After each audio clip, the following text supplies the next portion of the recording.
Thought and Notions, Unit 3, Lesson 4, The Blue Revolution. The population of the world is increasing rapidly. By 2020, there could be 7.5 billion people on Earth. Will there be enough food for all these people, or will we have a food shortage? Some scientists think fish farming could solve this problem. However, other scientists worry that fish farming could cause serious environmental problems. Fish farming is not a new thing. There were fish farms in China 3,000 years ago. Today, about 1/3 of the fish we eat comes from fish farms. Most fish farms raise plant-eating fish. Popular kinds of plant-eating fish are carp, tilapia, and catfish. Unfortunately, many fish farms are starting to raise meat-eating fish. A popular type of meat-eating fish is salmon.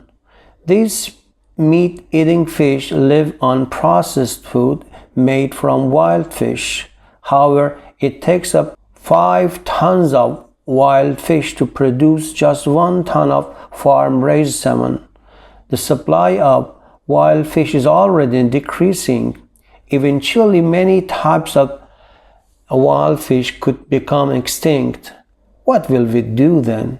Critics of fish farming also say that farm-raised fish is unhealthy for humans. They say the fish contains dangerous chemicals. They also criticize fish farming because it pollutes the water.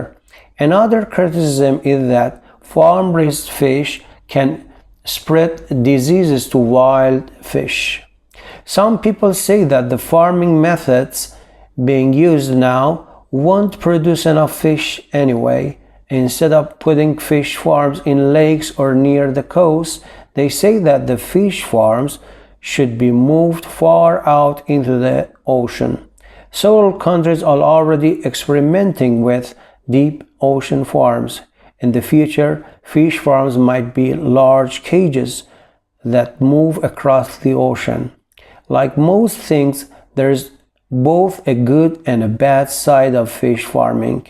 Fish farming may help to feed millions of people.